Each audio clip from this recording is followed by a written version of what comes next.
다양한 분야의 명사를 초청해 삶의 지혜를 들어보는 시간 지혜다락방. 안녕하세요. 저는 아나운서 김미진입니다.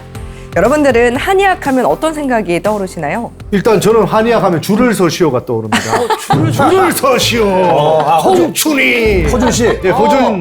동의보감. 동의보감. 그래서 침 뭐 이렇게 한두 방만 맞으면 네. 모든 병들이 다 낫는. 약 한 첩 지어 먹으면 모든 병이 싹 없어지는 그런 식의 어떤 생각들이 많이 좋은 듭니다. 이미지를 가지고 계시네요. 예, 그렇죠. 네. 네. 저는 한의학 하면 다이어트 한의학 생각납니다. 예, 네. 많이 들어봤어요. 제 주변에서도 이제 그 한의원 가서 이렇게 약을 이렇게 타드시는 분들도 계시고 네. 좀 그런 것들이 좀 생각나요. 본인은 왜 안 타드시는 것처럼? 저는 아직까지는 네. 그래요? 예, 자신 있거든요. 아, 점프로만? 예, 점프로만. 네. 사실 뭐 저는 이제 양학하고 이제 저 한의학을 네. 예전에 이제 많이 비교를 좀 해봤어요. 네. 그랬는데 이제 한의학이 저한테는 좀 더 맞다 이런 생각이 드는 게 네. 양학 같은 경우는 이제 증상이 비슷하면 다 똑같은 약으로 처방을 합니다. 목이 아파? 그럼 목이 아픈 약을 줘요. 네. 한의학 같은 경우는 그 사람 체질에 맞춰서 해줍니다. 그래서 저는 한의학이 좀 더 저한테 맞지 않나 그런 차이점이 있어요. 맞습니다. 참 오랜 역사를 지내면서 우리에게 다양한 치료법을 건네줬던 한의학. 이 서구에서도 대체 의학으로 각광받고 있는데요. 오늘 이 시간에는 우리가 미처 몰랐던 한의학의 치료 원리에 대해서 알아볼까 합니다. 지난 시간에 이어서 오늘도 한의사 신동준 원장님과 함께하도록 하겠습니다. 박수로 맞아주시기 바랍니다.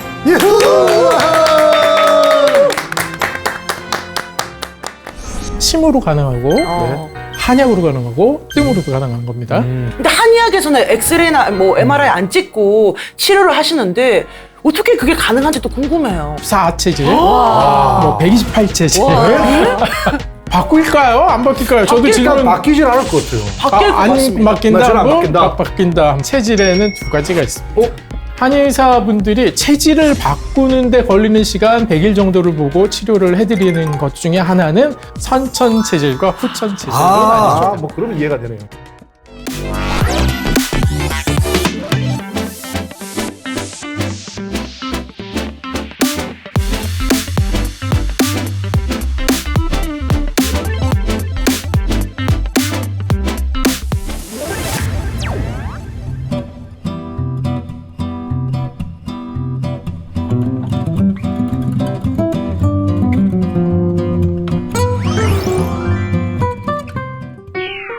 안녕하세요. 한의사 신동준입니다. 반갑습니다. 그 원장님 저 정말 궁금한 게 있는데요. 네. 사실 우리가 어디가 아프면 병원에 가면은 뭐 엑스레이나 뭐 MRI 찍잖아요. 네. 근데 한의학에서는 엑스레이나 뭐 MRI 안 찍고 치료를 하시는데 어떻게 그게 가능한지 또 궁금해요. 아, 그렇죠.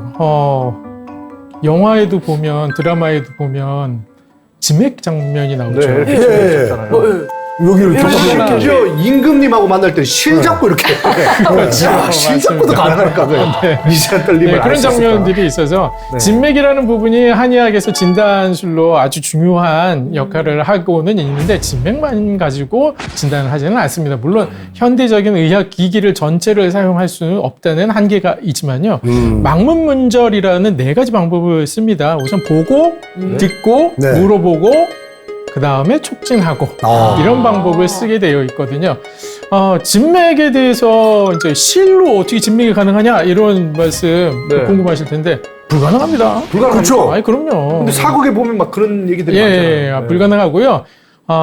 만약에 그 행위가 진짜 있었다고 하면 요식 행위였을 가능성이 높고요. 이미 고관 대작이나 네. 예, 뭐 왕의 처소에서 예, 진맥을 하거나 왕비의 진맥을 해야 된다고 하면 부르러 오는 사람들이 꼭 있습니다. 그 사람하고 의원이 같이 가면서 네. 얘기를 다 듣습니다. 어떤지 네. 병명을 대강 네. 듣구나. 왕비께서 어떠하시냐라든지 마님께서 어떠하시냐. 이미 다. 이미 가고 있는 아이고. 중에 망문문절 중에 절 빼고는 다 대부분 하고 있는 거죠. 다 알고 있네. 예. 네. 또 하나는 현대 과학의 진단기기들 요사이 한의원에서 사용되기 시작을 했습니다. 그러니까 엑스레이 찍고 하더라고요. 네, 최근에 엑스레이는 아직 안 되고요.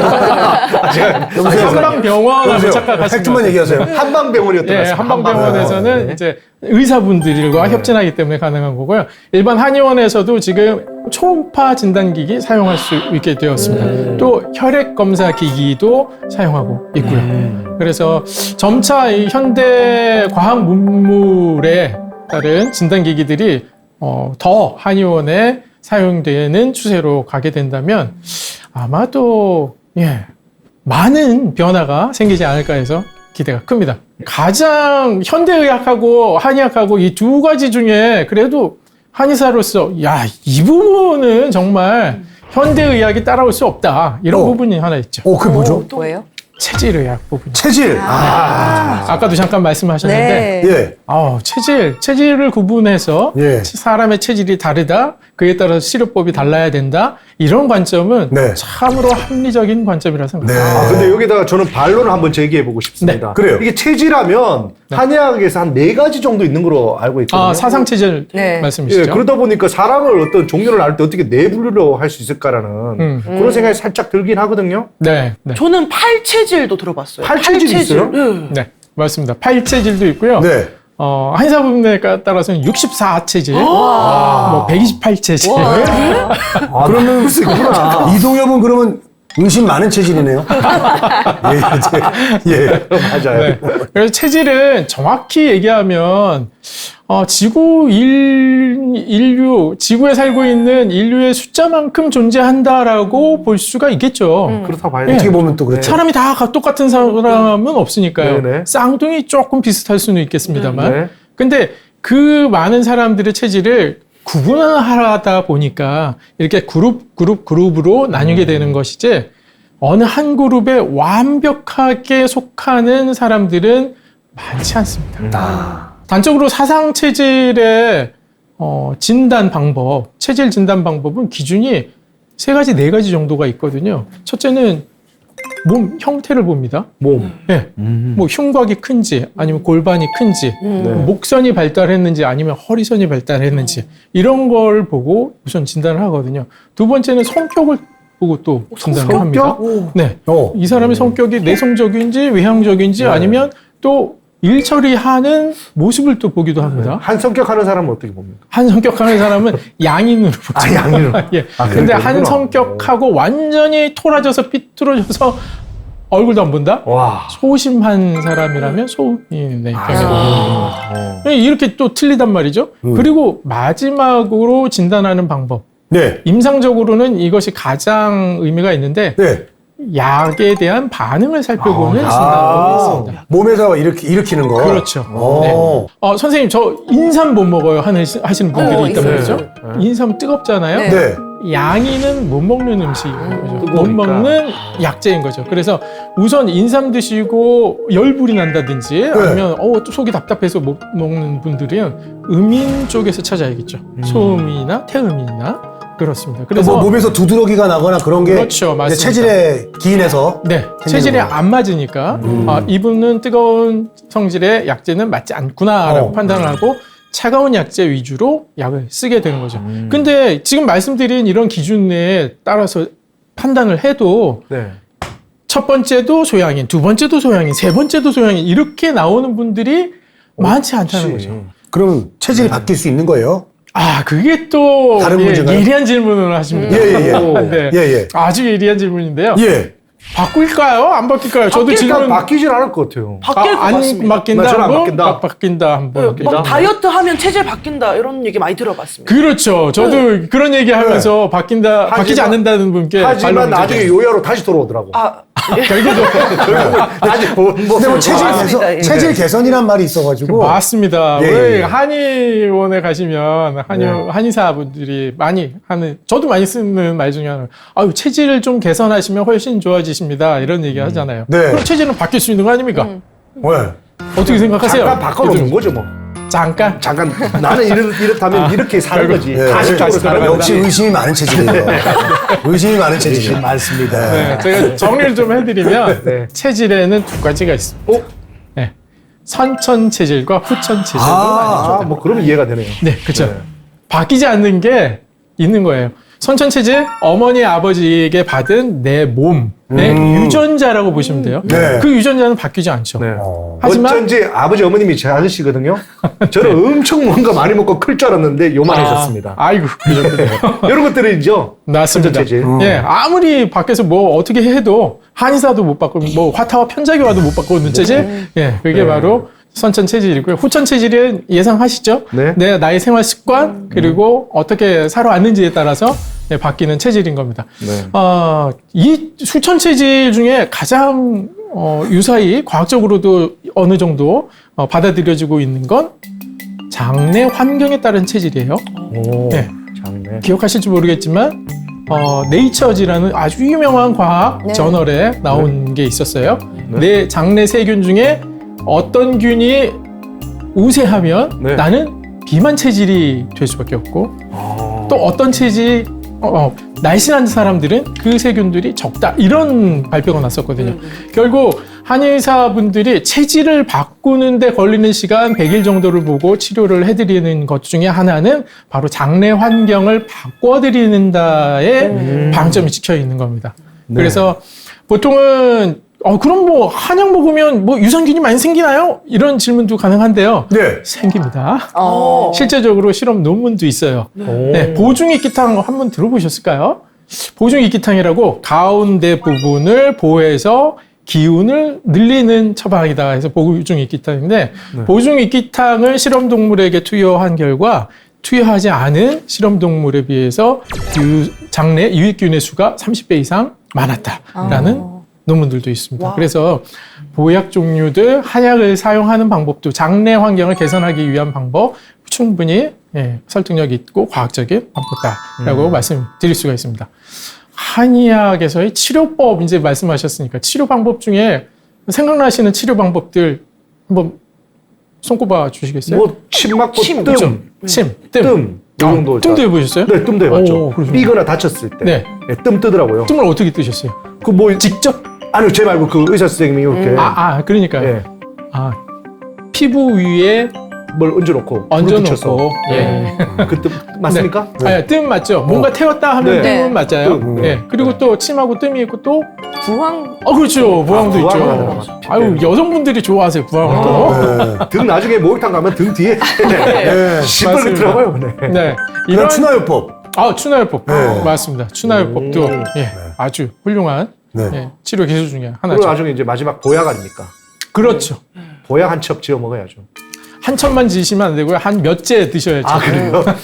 비싸서 한 첩 정도. 아유 비싸지 않습니다. 그렇습니까? 네. 그래서 이러한 여러 가지 치료 방법이 있는데 이 치료 방법들을 관통하고 있는 한 가지 치료 원칙이 있습니다. 보통 한의원 가시면 체질 개선이 필요합니다. 말씀을 드리시지만 또 하나 듣는 얘기가 있으실 거예요. 예. 그거는 혈액순환이 안 돼서 그렇습니다. 그 뭐가 항상 그렇게 막혀 있다고 그러더라고요. 그렇죠. 예. 기 아니, 교차로도 혈이- 아니고 뭐가 이렇게 네. 막혀 있어요, 맨날. 경맥이 막혀서 경혈이 막혀서 그렇습니다. 이런 설명 한의사들이 자주 쓰는 표현 중에 하나인데 예. 바로 혈액순환의 한의학 치료의 핵심이 녹아있다. 저는 그래요. 그렇게 여러분께 설명을 드리려고 합니다. 네. 도식화된 해부도 네. 네. 혈관의 모양이에요. 우리 몸에 있는 혈관이 이렇게 생겼어요. 맨 위에 보면 머리, 팔 보이죠? 예. 그 다음에 폐입니다. 그 다음에 심장이 있고, 그 다음에 간이 있죠? 네. 그 다음에 간 옆에는 창자가 붙어 있어요. 창자. 이 창자는 위, 소장, 대장, 십이장 다 포함된 겁니다. 그 아래로 콩팥이 보이죠? 네. 그 다음으로 하체, 하지가 보이실 거예요. 우리 몸에 혈관들이 있잖아요. 네. 혈관이 혈액 순환을 하루 중에 어떻게 하는지를 먼저 설명을 드리도록 할게요. 네. 팔다리 머리가 활동을 하고 있는 낮 시간 동안에는 혈액은 체표 쪽으로 가게 될 수밖에 없죠. 움직이는 곳으로 혈액을 가야 되니까요. 네. 근데 주무실 때는 어떻게 될까요? 팔다리 머리 안 움직이잖아요. 네. 장기 쪽으로 심장? 가죠. 심장. 그러니까 이 내장, 오장, 육부 중에 어느 장기가 그 낮 동안에 팔다리 머리로 갔던 혈액들이 안으로 들어올 때 받아들일 수 있을까요? 퀴즈입니다. 심장 아니면 신장인데. 심장이 더 커지겠네요. 그러면 네. 없던 혈액들이 더 늘어나야 되니까 저는 그럼 심장 혈압은 막 가겠습니다. 올라가겠네요. 실컷 얘기해놓고 저는 신장으로 가겠습니다. 콩팥이요. 네, 콩팥. 네, 갑니다. 콩팥이 커질까요? 이렇게 막? 크지지 않더라도 어쨌든 네. 어쨌든 찌꺼기들을 정리해야 될 시간이니까 잘 때 이제 찌꺼기들 정리해서 몸에다 배출시키지 않을까. 가능성 있는 생각이십니다. 괜찮았죠? 폐. 폐? 왜냐면 잘 때 호흡을 하잖아요. 아, 그죠. 그러니까 이제 그러네. 다 손발을 안 쓰더라도 폐 숨을 쉬니까 오, 폐 네. 쪽으로 좀. 숨을 쉬기 때문에 폐는 왜 저희 순대 같은 거 먹을 때 보면 이제 구멍 뽕뽕뽕뽕 뚫려지고 스펀지 같은 그런 느낌? 네. 근데 그 빈자리들이 다 이제 공기가 들어가는 자리들이기 때문에 혈액이 들어갈 자리가 많지는 않아요. 자, 심장 없어졌죠? 콩팥? 간. 아니요. 가능성 있지만 간이구나. 뺐죠? 아니요. 간이네. 그렇습니다. 간이에요. 간입니다. 아까부터 간 보더라고, 이 친구. 네. 계속 우리 얘기하는 걸 간 보고 그러더라고. 네, 간입니다, 간. 간은요, 여러분, 간이 여기 붙어 있잖아요. 네. 여기 붙어 있는데, 간 크기가 평상시 크기보다 1.5배까지 늘어날 수가 있어요. 그래서 구미호가 밤에 네. 소 잡을 때도 간만 뜯어먹더라고. 밤에 잡아야 될 이유가 있죠. 네. 왜냐면 간이 크니까. 커져 있으니까. 커져 있으니까. 클 때 딱 잡아. 모든 혈액들이 다 들어가서 있으니까. 야. 다 과학적인 내용이네요. 구미호가 과학적이진 않지만 그 이야기 만드신 분은 굉장히 생각하고 간을 먹더라고. 간이 밤에 커지는구나. 그렇죠. 왜냐하면 낮에 나가 있던 혈액들을 받아들여야 되니까요. 간에서 그리고 자는 동안에 그 받아들인 혈액을 간이 청정, 해독시켜서 다시 네. 다음날 아침에 움직이기 시작하면 쏴 팔다리 쪽으로 쏴주게 되죠. 오, 간이구나. 그래서 간이 이 정도로 네. 중요한 역할을 하거든요. 예. 간 때문에 생기는 문제 또 한 가지 있습니다. 저 요즘 사실 얼굴이 좀 새까매져 가고 있거든요. 그래서 물어보니까 네. 간이 안 좋아서 그런 거 아니냐고 많은 분들이 맞습니다. 얘기하시더라고요. 가능성 있는 얘기죠. 근데 왜 간이 나쁜데 왜 얼굴이 새까매지나 이게 간이 실제로 나쁘세요? 모르겠어요. 저는 근데 지방간이 오랫동안 있었어요. 좋은 간은 아니네요. 그렇죠. 네. 안에 심지어 술도 안 지방이. 먹는데 알코올성 지방간이라고 했어요. 아, 술도 안 드시는데요? 네, 그래서 그럴 수가 있어요? 그럴 수 있더라고요. 그래서 전 아, 그렇군요. 그래서 살을 빼라고 하는데 살을 많이 못 빼고 있습니다. 지금. 그리고 고기 위주로 많이 먹어요. 식사. 네, 고기 위주로. 근데 비슷해요. 뭐 밀가루나 쌀도 많이 드세요? 밀가루 많이 먹죠. 저랑 빵 비슷해요. 많이 먹습니다. 딱 비슷해요, 저랑. 네. 네, 밀가루 끊으셔야 되겠네요. 아, 밀가루 때문에. 지금 지방간 말씀하셨으니까 설명을 좀 드리면요. 네. 간은 스폰지처럼 혈액을 받아들인다고 했잖아요. 네. 그리고 충분히 받아들여야 다음날 해독이 잘 된 피가 몸을 흐르거든요. 네. 근데 지방간이라고 하면 그 간 조직 사이사이에 지방이 껴있는 거예요. 네. 그러면 맞아요. 빈 자리가 혈액이 들어갈 자리를 지방이 채우고 있겠죠. 네. 혈액이 다 못 들어가겠죠. 피곤하겠죠. 아, 피곤해. 다음날. 늘 피곤해. 그래서 얼굴색도 변하겠죠. 그래서 새까매졌구나. 결국은 지방간을 해결하셔야 되는데 지방간 특이한 경우에 지방간 진단 나오는 경우가 있어요. 왜 굉장히 못 사는 예? 나라에 팔다리 삐쩍 마른 아이들 보신 적 있죠? 예. 배만 이만큼. 맞아요. 맞아. 그게 물배구나라고 생각하시기도 하겠지만 예. 그 아이들 검사해 보면 간이 지방간이 나옵니다. 그래요? 왜요? 아, 먹는 게 없는데 왜 지방간이 나올까요? 제가 지금 거의 비슷하거든. 먹는 거 없는데 배가 많이 먹는 데네요. 많이 드시잖아요. 고기 많이 드시죠? 고기랑 밀가루를 그렇게 네. 드시면서. 예. 그 이유는 간은 무슨 덩어리죠? 혈액 덩어리 말고 단백질. 그렇죠. 단백질 덩어리거든요. 단백질. 그래서 좋은 단백질을 먹어야 간병이 낫는다 이런 얘기가 있거든요. 단백질 섭취가 너무 부족한 거예요. 그 아이들 경우에는. 그래서 원래 있어야 될 단백질이 다 빠져나가니까 네. 남아있던 지방들 때문에 지방간이라는 진단이 나오는 거예요. 뭐야? 그럼 저는 어떻게 된 거야? 그럼 어떻게, 야. 그런 경우가 있지만 우리 이동엽 씨는 그 네. 경우는 아니니까 아니죠. 고기를 맨날 말씀드리면 먹는데.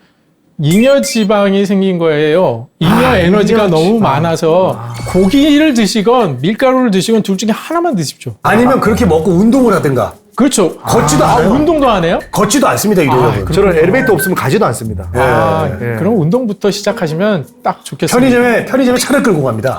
집 앞에 그러면 안 편의점을. 되죠. 네. 간이 왜 낮에 나가 있던 혈액들을 받아들인다고 얘기했잖아요. 네. 우리 선조분들은 이런 건 사실은 어떻게 알았나 몰라요. 네. 혹시 불면증이 있으신 분들이 있다면 예. 간 문제일 수 있다고 생각해봐야 됩니다. 왜냐하면 잠이 오는 과정 자체는 낮에 나가 있던 팔다리 머리에 있던 혈액들을 간이 끌어당겨서 잠이 오기 시작한다 이렇게 표현하고 있거든요. 네.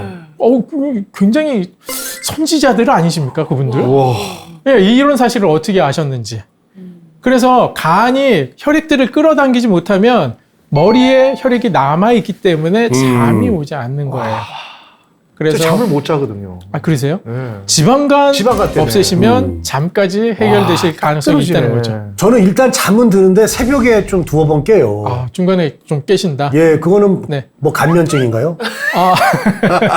네, 중간에 깨시는 경우 소변 때문에 깨시는 거라면 뭐 네. 전립선 문제겠고요. 아. 그게 아니라고 하면 중간중간에 혈당이 조절이 안 될 때도 깨는 경우들이 있습니다. 저는 요거 조금 번외적인 건데 꿈을 자주 꾸는 게 좋은 겁니까? 안 좋은 겁니까? 나쁘지 좋진 않을까요? 않죠. 좋진 않은 거예요? 예. 근데 꿈을 기억하진 않죠. 그거 뭐 꿨다는 잠깐 사실- 생각났다가 하나도 기억 안 나요. 그렇죠. 예. 꾼 것 같다 정도 네. 생각을 하실 텐데요. 네, 네. 꿈을 꾸고 기억이 조금이라도 남는 것도 깊은 잠을 못 잤다는 거거든요. 그래서 그렇구나.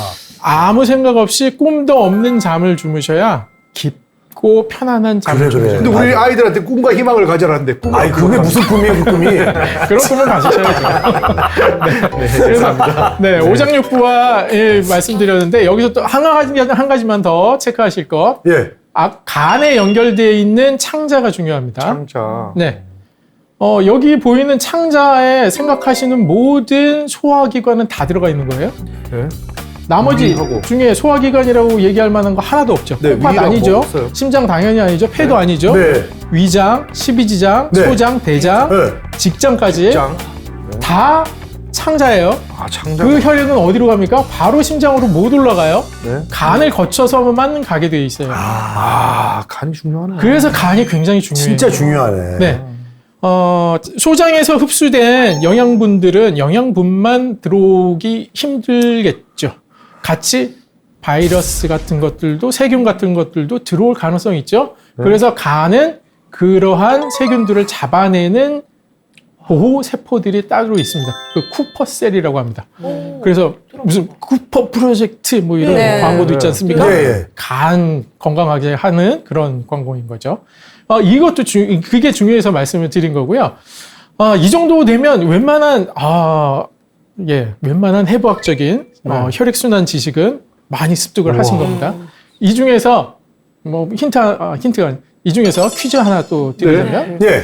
좋아요. 혈액이 정체된다고 하잖아요. 네. 어디 막혔다라고 얘기해요. 네. 어디가 막힌 걸까요, 도대체? 동맥이 막히겠어요? 정맥이 막히겠어요? 정맥이 막히지. 하지 정맥 있잖아요. 하지정맥 유. 류. 네. 그왜막막 네네네. 나오잖아요. 맞습니다. 예. 맞습니다. 동맥 막히니까. 아니에요? 동이 움직일 동인데. 그렇죠. 동맥경화 있잖아요. 그러네. 네. 동맥경화도 막히는데. 동맥 같아요, 저도. 예. 동맥경화. 대동맥.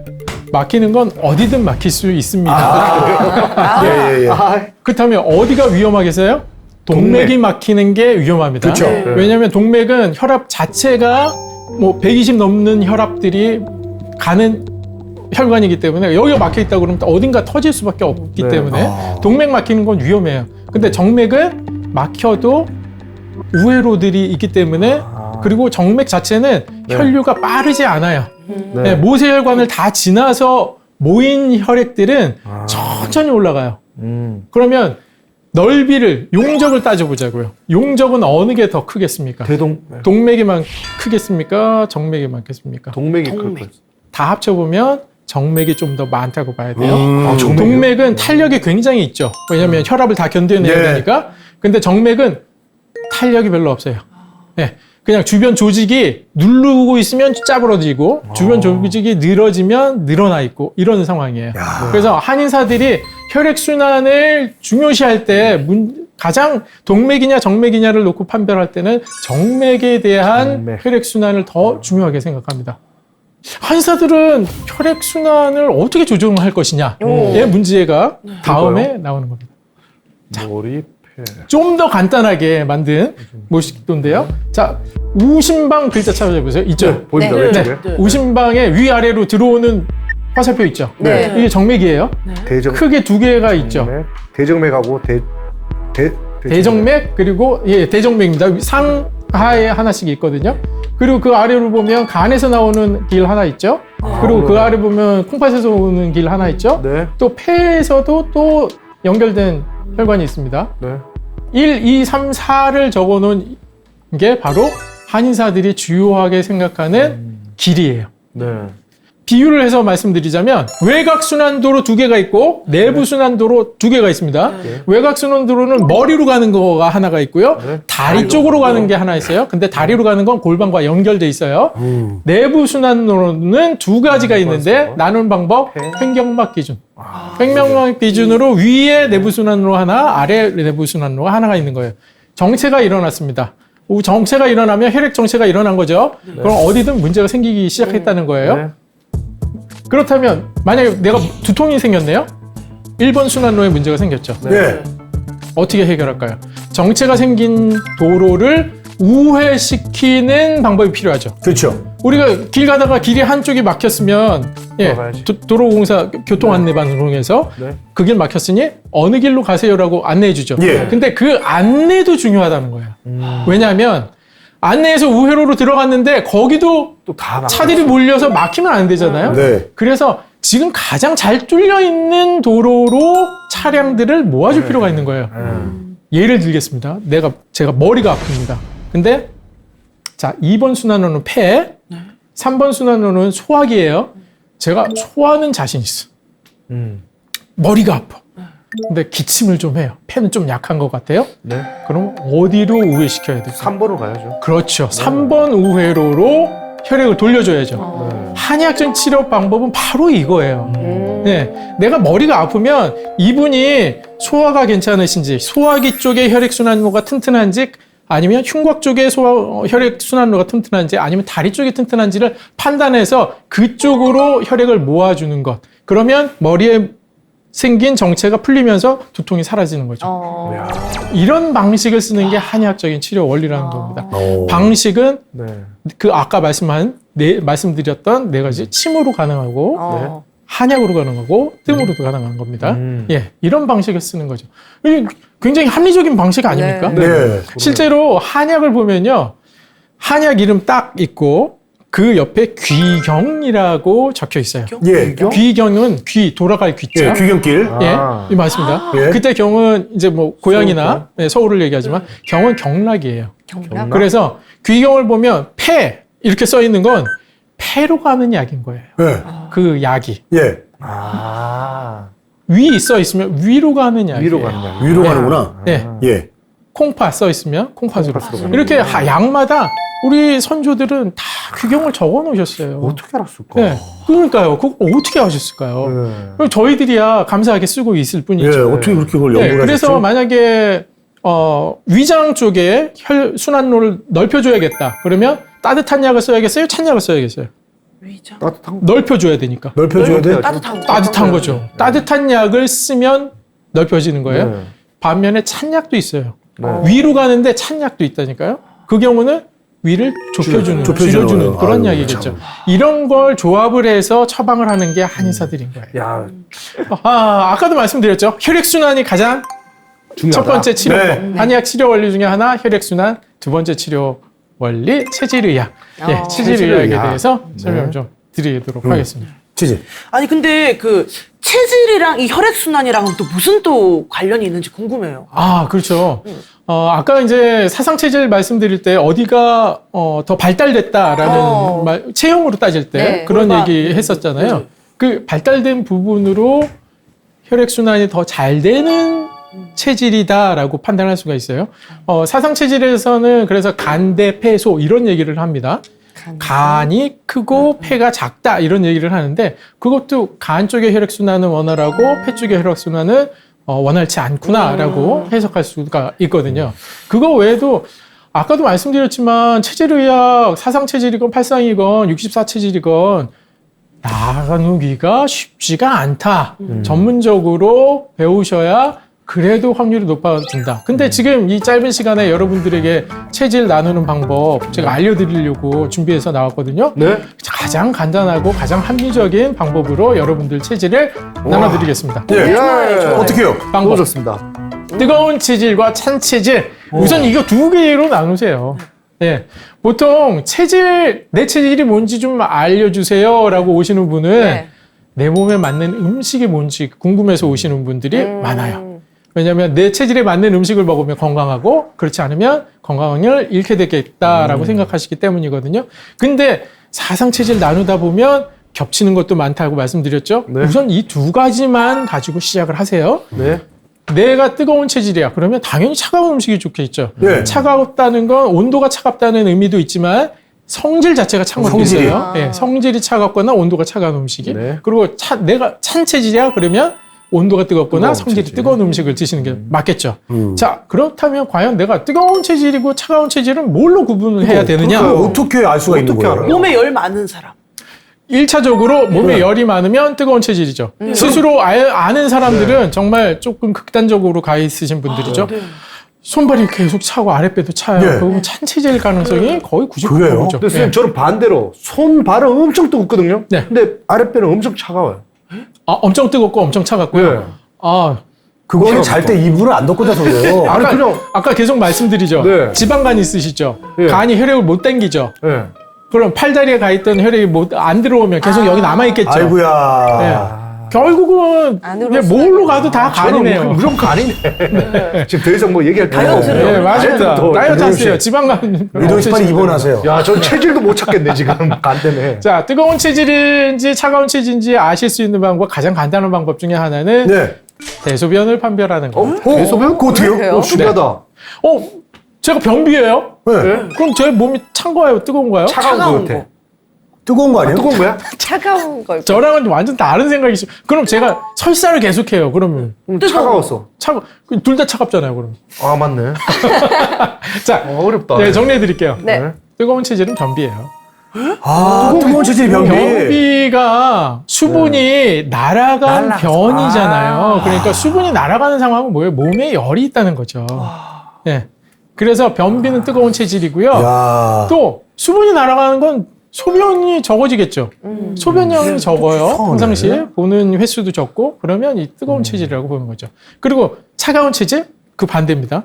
설사를 많이 한다. 그리고 소변량이 많다. 근데 요 체질인 경우는 변비나 설사가 병적으로 나타나는 경우를 얘기하는 게 아니에요. 내가 2, 3일에 한 번씩 변을 보지만 내 컨디션은 아주 좋아. 네. 이런 분이 있어요. 네. 내가 하루에 두세 번씩 변을 보는데 내 컨디션은 아주 좋아. 네. 이런 분들이 있단 말이죠. 네. 그런 분들의 경우에도 뜨거운 체질, 차가운 체질이 그렇게 분류가 되는 거예요. 또 변비냐 설사냐를 나누는 기준도 내 컨디션이 괜찮으면 병적인 변비나 병적인 설사라고 보지 않습니다. 체질을 알았어요. 그럼 음식이 차가운 거 뜨거운 거 차가운 거 갈라야 먹어야 되잖아요. 되네. 그죠? 뜨거운 음식은 그러면 어떻게 찾을까요? 온도 말고. 차가운 음식과 뜨거운 음식. 뜨거운 음식. 먹으면 색깔로? 열이 나는 거가 뜨거운 음식. 맞습니다. 그래서 뭐 매운 음식은 당연히 뜨거운 음식에 뜨거운 들어가겠죠. 근데 조금 다른 거 있어요. 예, 냉이 같은 것들. 네. 예, 마늘, 파. 와사, 겨자. 네, 고추냉이. 고추냉이. 네, 이런 것들 성질이 조금은 다르긴 하죠. 마늘, 파 이런 것도 맞고요. 예. 스님들은 안 드시는 음식 있죠. 오신채라고 있어요. 아, 네, 오신채요. 오신채? 네. 오신채, 5가지 아세요? 오신채 알죠? 오신채요? 처음 들어봐. 저 처음 들어오는데. 5가지 매운 채소라고 해서 채소. 오신채가 있습니다. 오신채. 고추, 마늘, 네, 파, 달래, 흥거, 한 거. 네. 흥 거요? 부추 들어가고요. 부추? 예. 부추 맞아, 부추. 달래까지는 아실 텐데 흥거는 흥거요? 뭐가 예. 흥거네요? 흥 거가 뭐예요? 달래 비슷한 종류. 새 거 말고, 흥거. 새 거 말고. 새 거 말고. 흥거라고 흥거. 합니다. 그럼 당근이잖아요. 그래서 스님들도 이 뜨거운 음식 안 드시는 이유가 있긴 한데, 예, 성질이 조금 올라간다고, 예, 마음을 다스리는데 정진하는데 도움이 안 되신다고 해서 이제 피하시는 그 음식 중에 오신채. 하나죠. 자, 뜨거운 음식 그러면 알아보는 방법 힌트 드리면 에너지 소비가 잘 되면 열이 나겠죠. 네. 예, 에너지 소비 잘 되는 음식들 고기, 단백질. 계속 우등생. 오, 단백질 맞네요. 단백질. 아. 에너지원이라고 얘기하는 것들은 뜨거운 음식으로 기본적으로 보시면 돼요. 예. 근데 지방도 에너지원으로 사용되기도 하거든요. 네, 맞아요. 근데 차가운 음식에 지방 식이섬유가 들어간 이유는 변을 묽게 하기 때문입니다. 예. 그래서 차가운 음식 지방 식이섬유, 뜨거운 음식 단백질 포도당 이렇게 해놓으면 네. 아까 보셨던 뜨거운 체질, 변비 있으신 분들은 차가운 음식 식이섬유 많이 드셔야 된다는 거죠. 네. 딱 연결이 되죠. 지방이랑. 예, 설사 많이 있으신 분들은 차가운 체질의 분들은 단백질하고 포도당, 탄수화물. 탄수화물류 적절히 섭취하셔야 된다. 이렇게 볼 수가 있는 거죠. 이렇게 뜨거운 음식과 차가운 음식을 말씀드렸고 체질을 말씀드렸는데 아주 간단하지만 이게 여기서부터 시작하시면 됩니다. 그런데 궁합이라는 게 또 있단 말이죠. 궁합. 음식 궁합.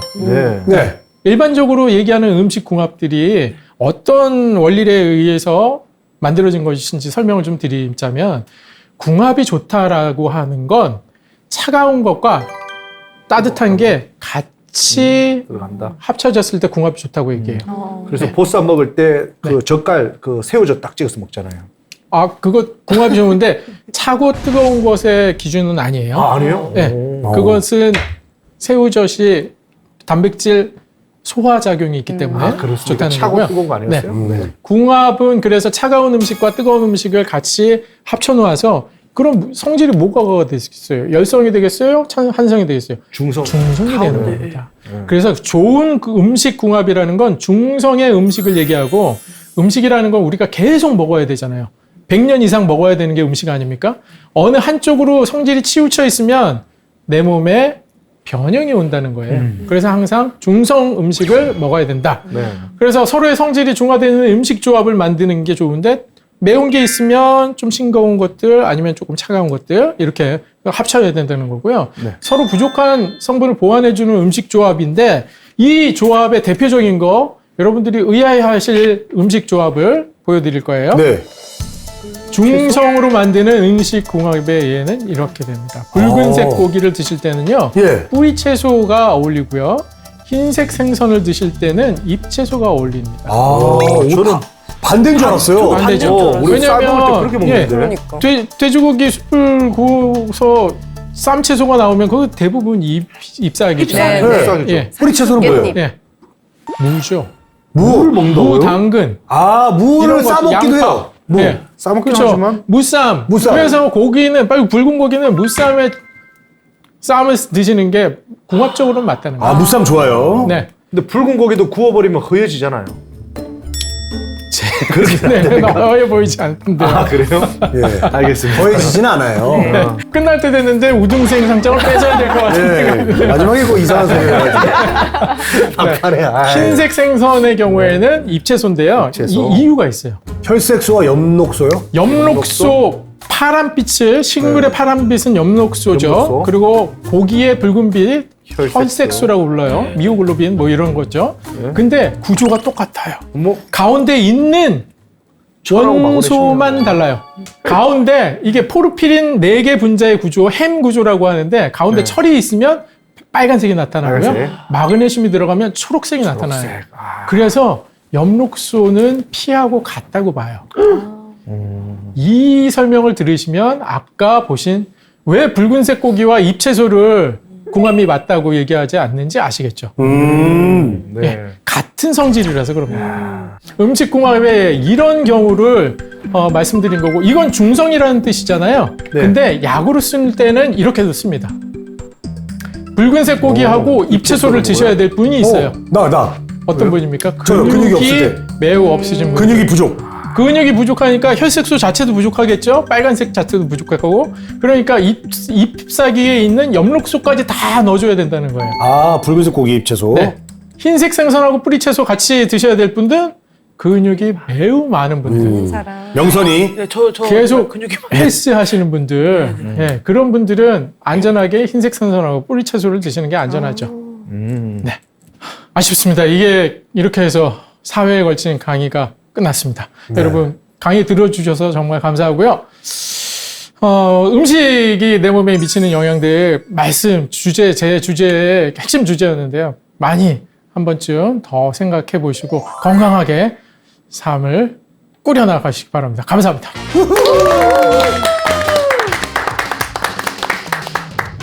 네, 건강에 이상이 없다고 혹시 안심하고 계시나요? 건강은 건강할 때 잘 챙겨야 합니다.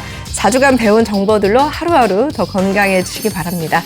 오늘 지혜 다락방은 여기서 마무리하도록 하겠습니다. 다음 주 이 시간에도 알찬 강연으로 찾아뵙도록 하겠습니다. 함께해 주신 여러분 고맙습니다.